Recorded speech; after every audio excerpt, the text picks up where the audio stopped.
Hey everyone, I'm Clive. Hey, I'm Louis. And today we're going to talk about the online BIM execution planning workflow. A lot to cover. So one of the things that we'll talk about is, first of all, why plan? Why would we need to plan in the first place? You always need a plan. Surely you need a plan. But sometimes, even when you have a plan, it can be a challenge. So we've looked at why there's certain challenges in planning workflows in relation to BIM. And a lot of these challenges are what we hear on a day-to-day basis. Yeah, and what we struggled with when we were BIM managers ourselves. Yes. So very much identify with the challenges and the problems. But what we'll talk about, what the exciting part is, what if. So we'll talk about what if we had something that would cope with some of those challenges, and we'll talk about really in detail what that means for you guys as well. And then Louis will introduce the online BIM execution planning platform, and you can see how simple and quick and easy it is. And then we'll have a little preview of what's coming very soon as well, so stick around. And as Louis said earlier, any Q&A, if you have any questions, just type them in. Louis will be responding, tap, tap, tap on the side as we go through the webinar. Yeah, and if I don't answer your question, I will respond after the webinar. There you go. All right, so let's get started. Everyone understands that BIM is used for many different things. We're not going to talk in depth about these, but there's a plethora of different uses that you could use a model for. And we know that it can save us a lot of time, a lot of money in everything from design through construction and operations. But the big challenge is, how much BIM do we need and when do we need it? These images depict a great model, both ends of the spectrum, but which one do we need? We don't want to model too much, do we? No, and you definitely want to get it right, because the one on the left compared to the one on the right, it's a huge cost difference. So definitely get it right. Massive time and cost difference. Yeah, so what do we need? What do we need in order to be able to do this? Well, a lot of professionals around the world have made it standard practice now to create a plan. And those plans are what has been commonly known as a BIM execution plan. And they come in lots of different flavors.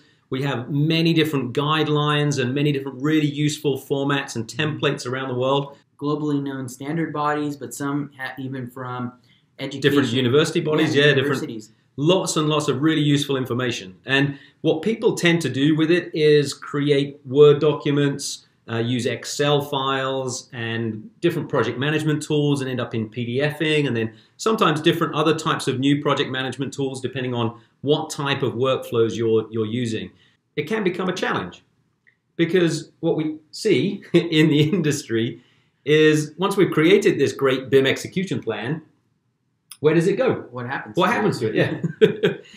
Yeah. Unfortunately, sometimes it ends up being placed in the bottom drawer and it gathers cobwebs, and it's not, unfortunately, brought out and used and collaborated on until there's a big problem, until there's some kind of dispute or some kind of disagreement in what was included and what wasn't included in that workflow, or who is responsible for something or who isn't responsible for something. There's a serious challenge when it comes to resolving those matters when it's too late. So that's great. We could have a BIM execution plan, but if we've got one and it's not used, then we may as well not have one. I hope your cabinet files don't look like that. So let's talk about making the impossible possible and the challenges that we see in this workflow that we need to resolve in order for that to become a reality. Yeah. So there's many of them, bear with us. But so we talked about there, usually they're a Word document or some form of PDF. Usually they're created by one person. Unfortunately, what happens is we're copying and pasting from previous versions, and what that means is it causes unrealistic expectations to be carried forward. Sometimes not every project is going to adopt all of those BIM uses. It can take time to format, usually in a static document. Not easy to manage, difficult to distribute, usually not collaborative, difficult to get buy-in. I know myself, I struggled people's contact list together. I'm like, okay, who's on this project? Let's start with Who that. needs to buy into Right. it? Yeah. And then who do I need to distribute the BIM execution plan before this BIM kickoff that I'm supposed to have? Okay. And then are they going to agree with that? The day of the BIM kickoff, we were kind of making those last minute agreements before the meeting in front of the subcontractors and everyone. So it was kind of like, I'm pretty sure we could have figured out a better way to So it was do like this a lot more simple. Try to review and approve the whole thing, Yeah. but way too late. And Right. so it's difficult to get the right people involved. Yep. And then getting people's approval. So that one there, requiring another tool for an approval. Because it's a PDF file, it might need to be routed around with a different workflow to get people's approval. And of course, there's all of that was a lot of administration work that It takes a lot of time. And there are a lot of these guys. We actually stopped writing these because we ran out of space, not because we ran out of ideas. A real challenge when you're writing a scope and you're using just a text description, sometimes it's difficult to define what the inclusions and what the exclusions are. And if you're writing, for example, just the exclusions, then it could mean that you miss something and you end up unknowingly including so much more. The spreadsheets with simple numbers we've found very difficult, and you always have to refer to other areas or other guidelines. And there's lots of different standards out there. So if they don't know the standards, and then you're trying to create an agreement with, say, owners or different parties that just don't understand, you find yourself talking about the definition as to the important things that are required on this plan. Yeah, exactly. It's difficult to agree when everything's in lots of different places. And you keep having to go to the dictionary to say, okay, what does this mean? What is that? Yeah, and it's great. We all need that dictionary. Right. But when you're trying to deal with it in a single dimension, a spreadsheet, for example, without that database of rich knowledge behind it, it can be a real challenge. Totally disconnected from the standards and disconnected from the rest of the workflow that we see. Not simple, difficult to understand who's responsible for what, etc., etc., etc. You kind of get the idea here. And this is all culminating into, unfortunately, number 26 there.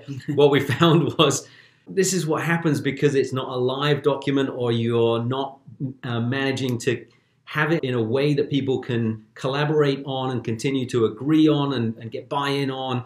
And after it gets version 1.2, for example, it then gets printed and put in the bottom drawer and then forgotten about. The implication of those challenges pretty severe. Not having a lean workflow. We talked about all of the additional time and administrative work that you would have.